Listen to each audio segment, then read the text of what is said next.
Hello, everyone, and thank you for joining us today for our first live US EPA eManifest public webinar.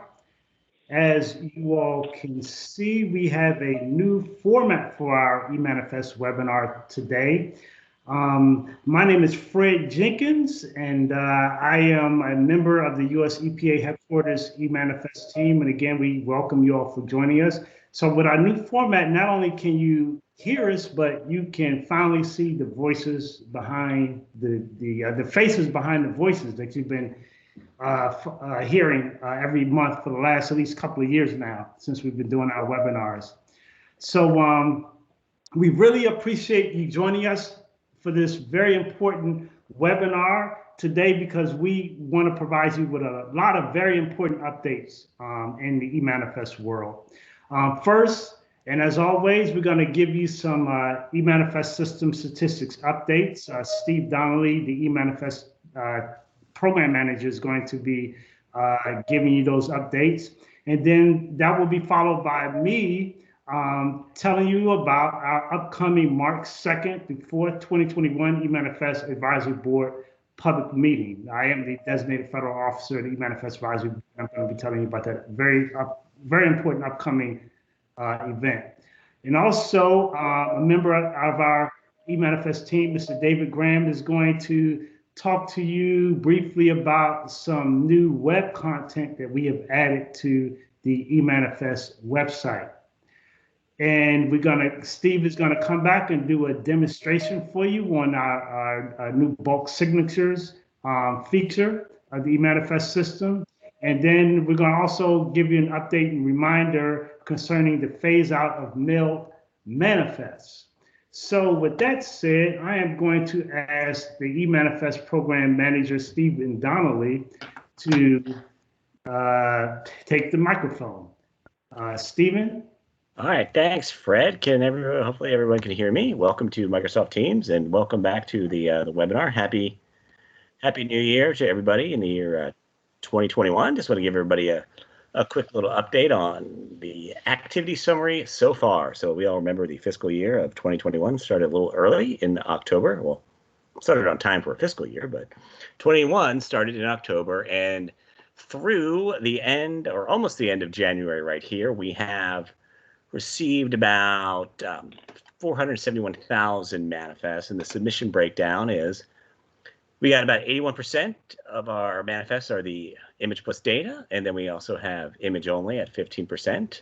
Mail is 3.4%, and a slight uptick in electronic manifests we're happy to see. We got 0.04%, so we've moved up from 0.25%. We're at 0.4%.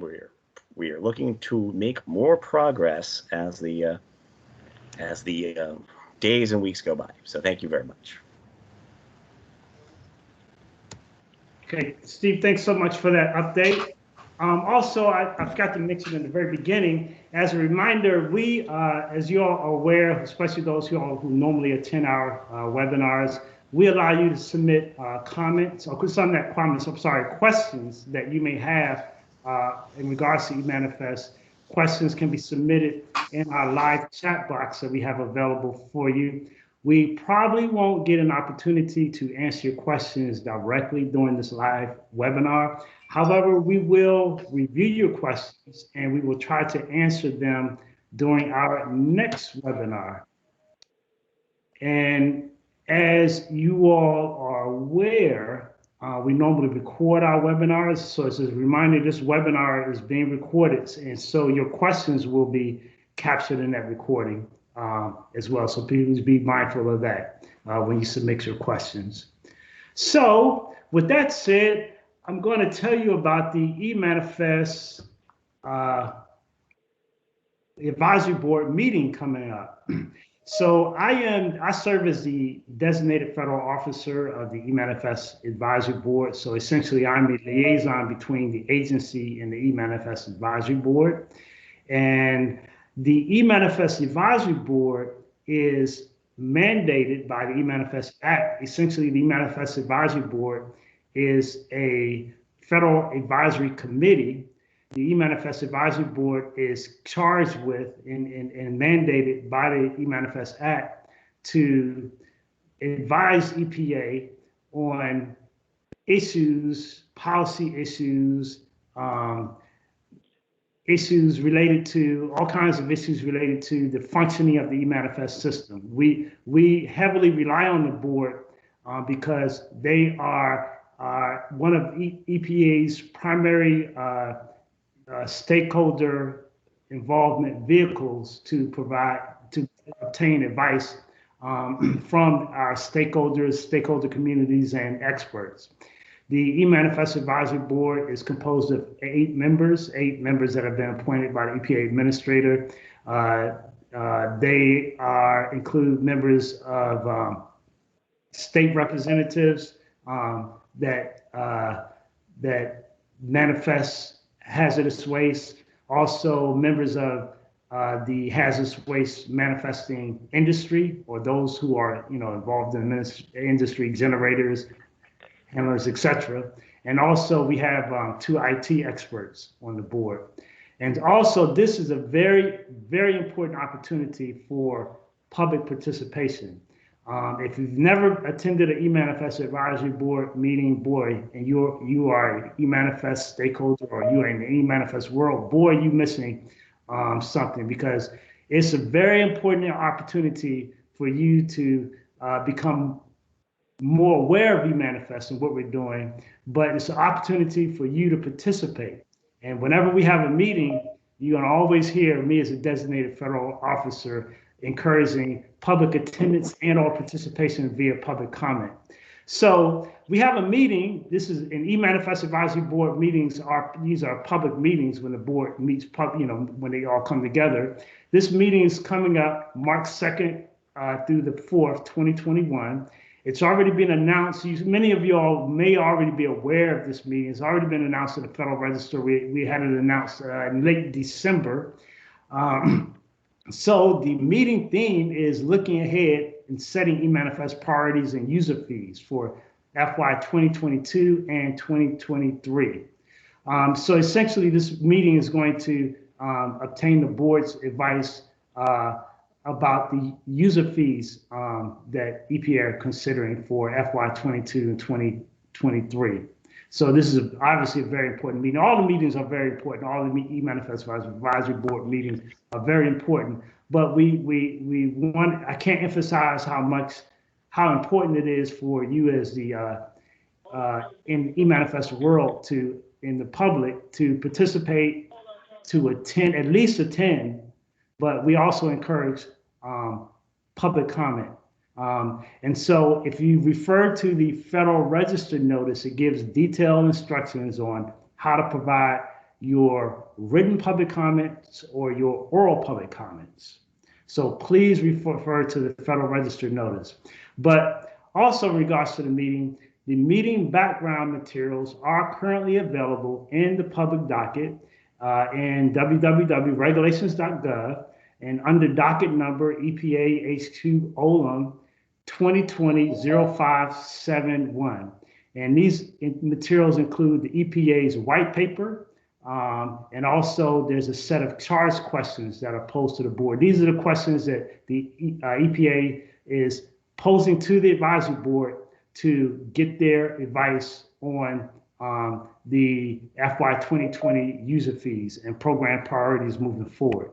So I highly encourage you right now that you're aware of it, now that you're fully aware of it. You may have already been aware, some of you all, because I did send a previous notice, but I highly encourage you all to review these materials as you get prepared for this meeting, and also review these materials so that you can be able to provide, informed public comments when you participate in the public comment period.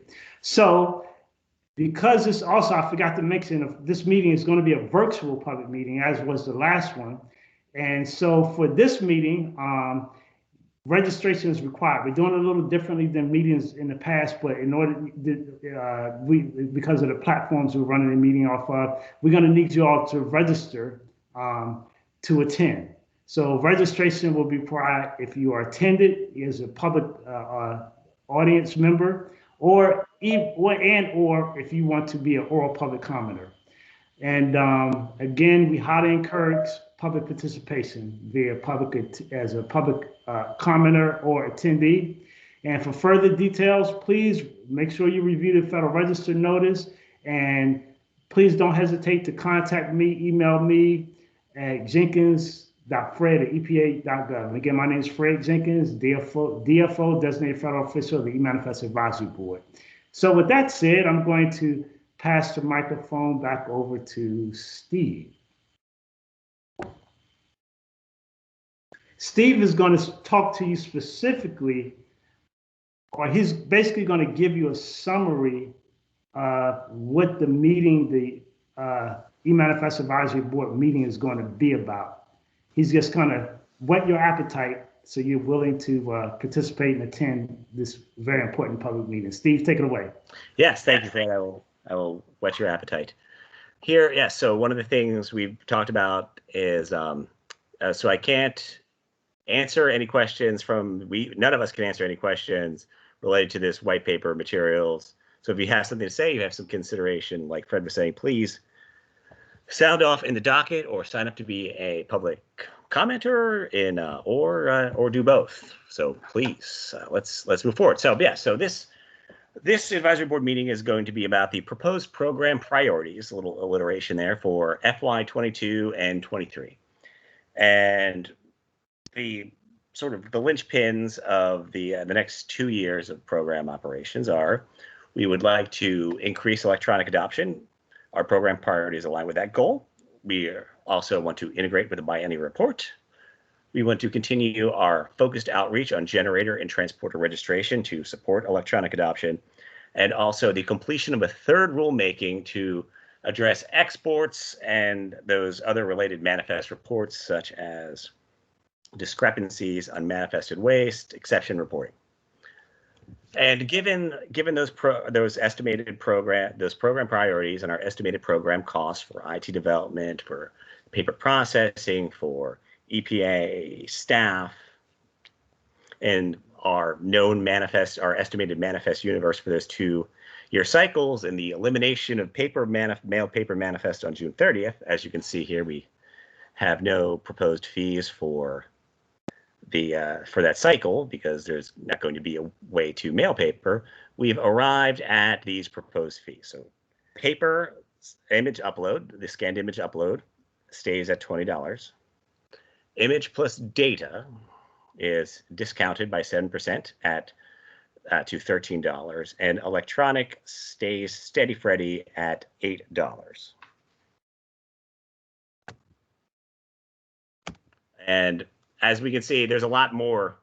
This is not the entire advisory board meeting. There's a whole white paper for consideration about that goes into the different aspects of the EPA's costs that go into there, such as the indirect cost. It goes into what the EPA staff supports. It goes into what the contract support for IT development, what are our specific IT development objectives, and lays out those proposed program priorities. So we do invite you to look at those proposed program priorities. And please comment. Say, is this something you agree with? Should we be investing a little more in here? Is our manifest universe numbers, do they seem right? Are we under or overestimating anything? So please do sound off. The board appreciates the public commenters. We appreciate the public commenters, and that is my solicitation. This is not the last you're going to be hearing about this March meeting, so just let you know that for the next couple months. So I look forward to continuing this conversation. And then we're going to toss it to David Graham, our state and industry implementation lead, to discuss the refresh of eManifest web content. Thank you, Steve.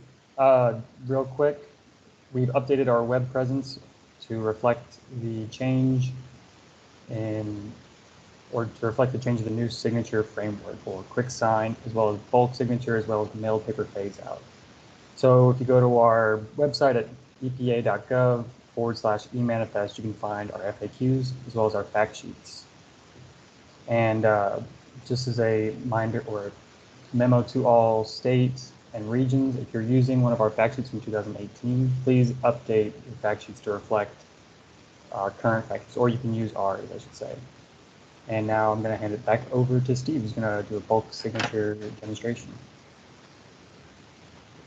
All right, thank you. All right, this is for the receiving facilities only. We recently added functionality to increase the limit to which a individual user can sign manifest for their designated facility site. So for transporters as well as generators, you are still signing 50 at a time. However, for the receiving facilities, which upload hundreds, if not thousands, of manifests per day, we've heard since prior to system launch that having to sign 4,000 manifests at 50 at a clip is a bit of a drag. So we're always listening to our users, and we have recently, I think it was January 4th, put in an update into the system that increases the limit for the bulk signature for designated facilities onto 500. So there's a lot of nifty little back end things that go on there, but sort of brass tacks, if you're a receiving facility and you're walking away from this with anything, it's that you can sign 500 at a time. And I will show you how. This is big credit to Scott and the developers who worked very hard to put this all together. So let me just bring open my, let me just move here. So learning to navigate this with Microsoft Teams is not as, it's easy, but we'll be better in the future months. As we learn the ins and outs of this tool, like we're all learning how to do screen shares and everything like that, right? I have 2 kids who are on Teams meetings not too far away from here. Hopefully they won't barge in. All right, let's bring this up. All right.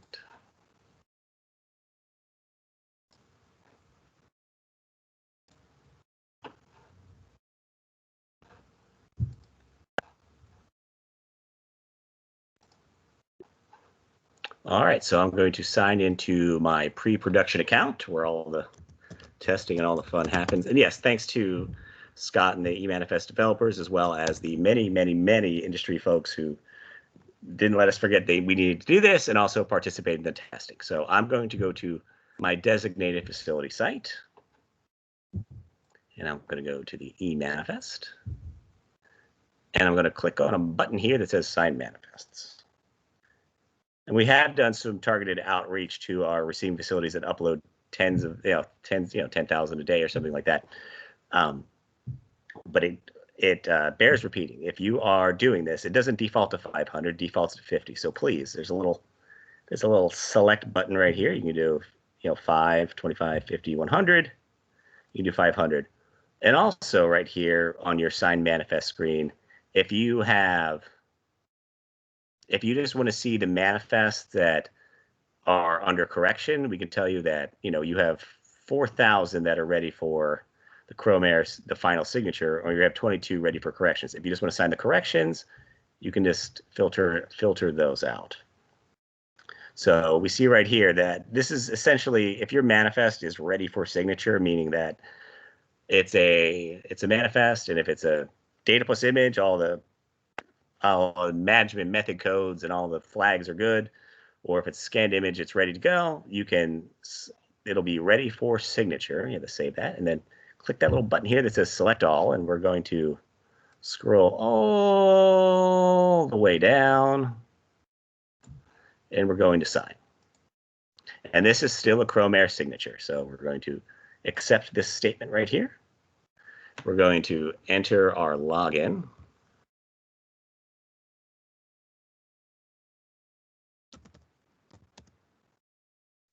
Oh.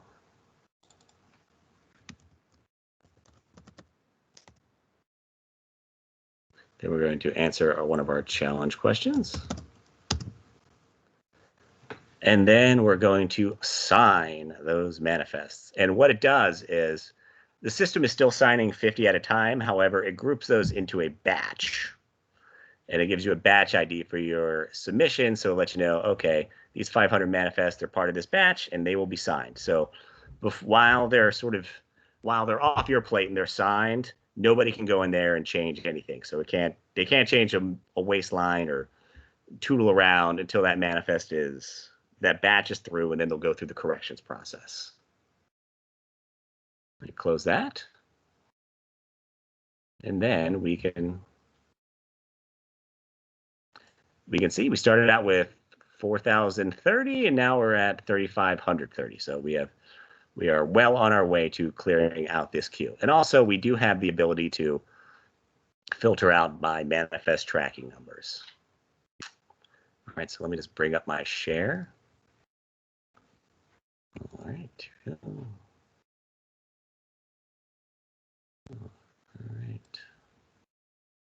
No, I don't want to do that. Yeah, so here's the thing about if you're recording a meeting with Microsoft Teams, if you're sharing a PowerPoint and you want that recorded, you need to share your entire desktop. That's something I just found out a few minutes ago. So make sure your desktop is nice and clean. All right, so we got to go back. All right, so that was the demo of both signatures. We'll do that again, but let's let everybody know, your friends, relatives, neighbors that work at receiving facilities, you can sign more than 50 at a time. You can sign up to 500, and that's a starting point. So maybe we'll make it 1,000 one of these days. Who knows? All right, and back to David with the mail manifest phase-out update. All right, this is my favorite slide. This is just a reminder, beginning June 30th of this year, we will no longer accept mailed paper manifests from facilities for processing any manifest. So again, we're not phasing out paper manifests altogether, but if you'd like to submit paper manifests, you have to submit them as an old image only, data plus image, or convert to an electronic form of manifesting. If you have any questions about this, you can contact me at this email below or graham.david@epa.gov. Next slide, please. All right, questions and answers from the last webinar. These are primarily questions about the new QuickSign functionality. Will generator users who already have the site manager or certifier level permissions be able to use QuickSign? The answer is yes. You'll have access to QuickSign functionality as well as the Chromair, the traditional Chromair signing method. Will QuickSign versus Chromair signatures be shown differently on the printed PDF? No, they will be identical on the printed PDF. Will I still have to answer redundant questions and sign multiple times? So this was designed QuickSign was designed as a way to reduce the burden on generators and transporters during transportation of that hazardous waste shipment, right? So when you're signing, so only those submitting the final completed manifest or post-receipt corrections need to perform a Chromair compliant signature, right? They need to go through an ESA, they'll have to go through the two-factor authentication, etc. QuickSign should, and then the last question on this slide, QuickSign should only be used if the generator transporter is on site of a shipment, correct? Consultants who are not on site cannot QuickSign nor sign a paper manifest. And the answer to that is QuickSign is just a more convenient method to sign an electronic manifest, right? It doesn't change the EPA's policy on who can signify the change of custody of a hazardous waste manifest. Next slide, please, Steve. All right. The manifest summary report has good information. Could this be made available in CVS or Excel format? And it is. Good news. Just head over to the Export CSVs tab, and you'll find what you like, find what you need. When can we expect more than 4 lines to be printed on the e-manifest instead of being truncated for description? While this has been discussed, it's not on the current development calendar at this time. Last question, RCRA requires that facilities to maintain the received signed manifest on site for 3 years. Is having these manifests accessible in e-manifest sufficient now? Yes. Registered handlers in e-manifest can use the system to meet the RCRA record-keeping requirements, completed manifest. But also check with your state for any additional regulatory and record-keeping requirements in your state or region. And that's it for me, Steve. Yeah, just a quick little point right here. So, yeah, if you look through our white paper and sort of one of your expectations is 4 lines to be printed on the e-manifest on the manifest instead of truncated, please use that public comment vehicle available to you and sound off and let it be heard. If you think that should be part of the eManifest program priorities for the next 2 years, please let us know. And then while I have a screen share open, I can just sort of I can run a quick report right here. So reports are extracts. So it's as easy as it sounds. So if you want the PDF of the information, you have the corporate's coming into town. You want to get them something professional. You can use the eManifest summary report right there. It gives you the information in a nice PDF. Or if you want that raw data right there into an Excel, you use the manifest summary extract. It's the same information on both. It's just with the CSV, you get the full around on that and take it into Excel or another spreadsheet program. And it gives you the sites. It gives you all the sites that you have access to. So for some of you, maybe that's one. For some of you, that could be 1,000. So take a site, and then you select what kind you want it to be. And then you can select all your manifests that are corrected. You can do last updated, last 180 days, and you can submit this. And then it'll run the report, and you can download it and fool around with it. All right, so here we are, back here. All right, Fred, I toss it back to you. Thank you so much, Steve and David, and also thank you to all the other eManifest team members on the line that help provide support, managers included, in preparing for today's webinar. So I can see that many of you all have there are some questions that have been submitted, but what we're going to do is, as I mentioned before, we're not going to get an opportunity to go through them live for you, but we will collect your questions, review them, and try to get answers for you at a minimum at our next webinar. So thank you again for submitting your questions. Also, Steve, can you go to the next slide, please? All right, that's right. Also, we like to close out by reminding you that you can eManifest system program has a help desk. So if you have any trouble, please call our help desk. And there's particularly, let me just jump in there, Fred. For those of you who are looking to get registered for sites, who want to get an account creation, who want to get into the system, please take advantage of that help desk. They've been with us for a long time. They do a great job, and they will help you find the sites you need. They will help you create your account. They will answer all those questions about anything you have about getting into that system. So if someone from your office asks you, hey, how do I sign up for eManifest? Just give them that number. Don't we all have important work to do. So yeah, we have a help desk here for you guys to use, and please take advantage of it.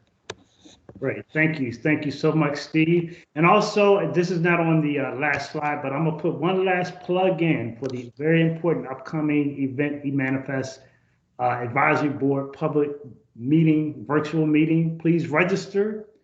Please get informed. Please go to the public docket. Review the materials, because that's why they're there. They're there for you as the public to review. The board has materials as well, and they're reviewing and preparing for the meeting. And we encourage the public to please review those materials, prepare for the meeting, and prepare your public comment. And we'll be looking forward to you at the public meeting. Also, we also encourage you to please participate in our future monthly webinars. And also, to stay in the know, please subscribe to the eManifest listserv. Thank you, Steve, for the underlining. For the visual effects. I didn't know that you could do that in we could do that in Teams, but okay, that's nice. Thank you, Steve. I like that. A little highlight. So stay in the know if you have clients or colleagues, etc., that are interested in eManifest. Please make sure that they are signed on to our listserv, because that's one of the key ways that we use to distribute information about the system to the public, to help keep the public informed about what's going on in eManifest. And last but not least, we also rely on our website, eManifest website, www.epa.gov/eManifest. Please know our website. Stay on our website because there's lots of information on our website. So, and again, I want to thank you all so much for joining us. Glad to see you all. And we are going to sign out for the day. Thanks so much. This is Fred Zinker signing out. Thanks so much. See you next time.